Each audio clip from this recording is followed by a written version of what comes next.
दोस्तों, क्या आप जानते हैं आप ये जो वीडियो देख रहे हैं ये हज़ारों किलोमीटर दूर यूट्यूब के सर्वर में स्टोर है। लेकिन आप ये वीडियो इतनी दूर से कैसे देख रहे हैं? और क्या आपको पता है कि आप दूसरे देश के लोगों से कैसे वीडियो कॉल पर बात कर पाते हैं? इसका सीधा जवाब है इंटरनेट। लेकिन आपने कभी सोचा है कि ये इंटरनेट है क्या, ये काम कैसे करता है? आइए आज के इस वीडियो में समझने की कोशिश करते हैं। हेलो दोस्तों, इंटरनेट में इंटर का मतलब है आपस में जुड़ा हुआ और नेट का मतलब है नेटवर्क, और दोनों वर्ड्स को ऐड करने पर बनता है इंटरनेट, जिसका मतलब हुआ पूरी दुनिया एक दूसरे से एक नेटवर्क के थ्रू डिजिटली जुड़ी हुई है। इंटरनेट दुनिया भर के कंप्यूटर्स, डिवाइस और नेटवर्क को आपस में जोड़ने का काम करता है। इन सबको आपस में जोड़ने का एक ही रीज़न है, एक दूसरे से डेटा शेयर करना।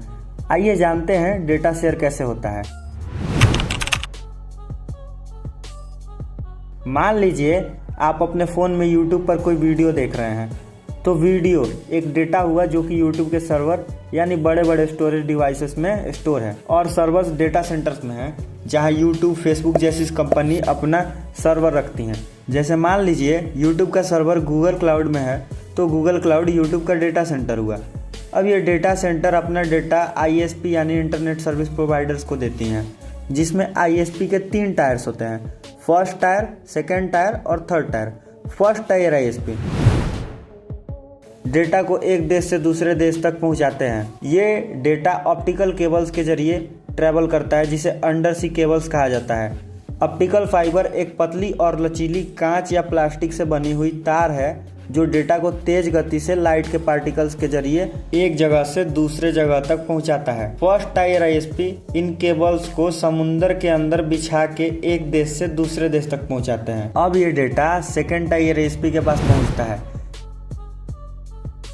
सेकेंड टायर ISP भी डेटा को ऑप्टिकल फाइबर केबल के जरिए एक जगह से दूसरे जगह तक पहुंचाता है। ये अपनी ऑप्टिकल फाइबर्स पूरे एक देश में जमीन के अंदर से फैला देते हैं। अब जो ये डेटा होता है हम डायरेक्टली सेकेंड टायर से लेते हैं या थर्ड टायर यानी लोकल ISP से लेते हैं। ये जो थर्ड टायर ISP होते हैं ये डेटा सेकेंड टायर ISP से लेते हैं और ये हम तक पहुंचाते हैं।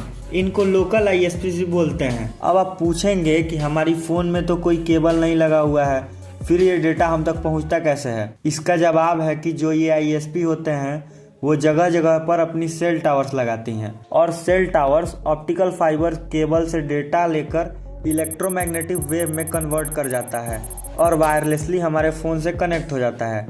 अब आइए इसको एक एग्जाम्पल से समझते हैं। मान लीजिए आप इंडिया में हैं और जियो का सिम यूज कर रहे हैं, और आपको YouTube में जो वीडियो चाहिए वो उसके अमेरिका वाले सर्वर पर है। तो आप ये वीडियो YouTube पर सर्च कीजिएगा, तब आपका रिक्वेस्ट लोकल ISP यानी जियो के पास जाएगा, और आपका लोकल ISP ये रिक्वेस्ट सेकेंड टायर ISP को भेजेगा, जैसे कि जियो या एयरटेल। सेकेंड टायर ISP ये रिक्वेस्ट फर्स्ट टायर ISP को भेजेगा, जैसे टाटा कम्युनिकेशन। अब आपका फर्स्ट टायर ISP इस रिक्वेस्ट को डेटा सेंटर यानी गूगल क्लाउड के पास भेजेगा, और वहां से गूगल क्लाउड वो रिक्वेस्ट YouTube सर्वर पे भेजेगा, और अब जो डेटा होगा वो भी इसी तरह से वापस आपके फ़ोन में आएगा। अब एक क्वेश्चन आ रहा होगा कि आप इंटरनेट के लिए किसको पे करते हैं? आप इंटरनेट के लिए ISPs और डेटा सेंटर्स को पे करते हैं। आप इंटरनेट के लिए अपना नंबर रिचार्ज करते हैं तो सबसे पहले ये पैसा थर्ड टायर ISP के पास जाता है। फिर थर्ड टायर ISP कुछ पैसा मतलब अपना कमीशन रखकर बाकी सेकेंड टायर ISP को दे देता है। फिर सेकेंड टायर ISP कुछ पैसा रखकर बाकी फर्स्ट टायर ISP को दे देता है, और लास्ट में फर्स्ट टायर ISP कुछ पैसा अपने पास रख के बाकी डेटा सेंटर्स को देता है।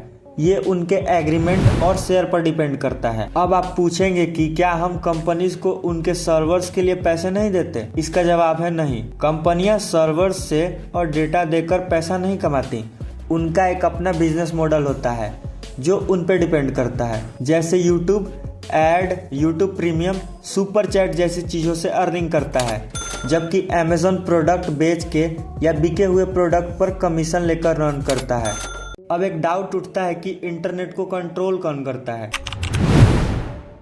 इंटरनेट का कंट्रोल एक सिंगल ऑर्गेनाइजेशन के पास नहीं होता है। ये एक डिसेंट्रलाइज सिस्टम है मतलब अलग अलग कंपनीज, ऑर्गेनाइजेशंस और नेटवर्क के कोलेब्रेशन से चलता है। आइए इसे सिंपल और डिटेल में समझते हैं। इसमें मेनली 5 फैक्टर्स होते हैं: कंपनीज और सर्वर्स का role, internet service providers, data transfer और protocols, decentralised nature, governance bodies.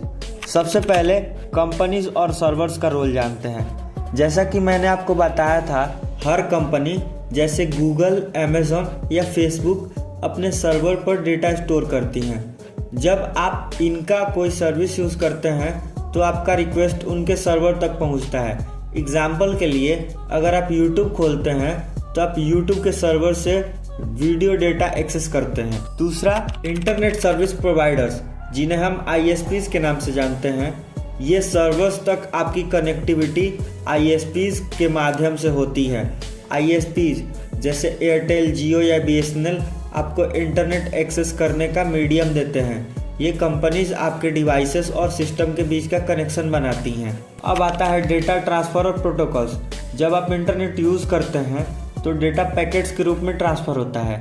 ये ट्रांसफ़र एक स्टैंडर्डाइज्ड प्रोटोकॉल जैसे HTTP, FT के माध्यम से होता है, जो इंश्योर करता है कि डेटा सही जगह और सही तरीके से पहुंचा है। इसके बाद है डिसेंट्रलाइज्ड सिस्टम। इंटरनेट एक सेंट्रलाइज्ड सिस्टम नहीं है, मतलब इसका कंट्रोल किसी एक कंपनी, गवर्नमेंट या ऑर्गेनाइजेशन के पास नहीं है।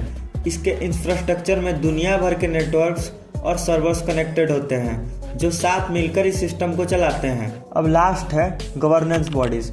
इंटरनेट के कुछ रूल्स और प्रोटोकॉल्स बनाने के लिए बॉडीज होती हैं, जैसे ICANN, internet corporation for assigned names and numbers. ये डोमेन नेम जैसे google.com और IP एड्रेसेस को प्रोवाइड करती हैं।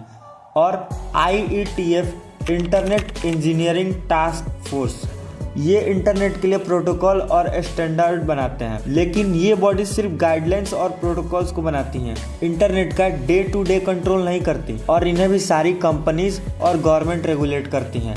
इसको एक लाइन में समझाएं, इंटरनेट एक नेटवर्क ऑफ नेटवर्क्स है जो दुनिया भर के सर्वर्स, ISPs और प्रोटोकॉल्स के थ्रू चलता है, बिना किसी एक एंटिटी के पूरे कंट्रोल के। अगर आप चाहते हैं कि मैं ISPs के काम करने पर एक सीक्रेट और एक्सप्लेन वीडियो बनाऊं तो कमेंट में ज़रूर बताएं। अब ये वीडियो हम यहीं पे एंड करते हैं।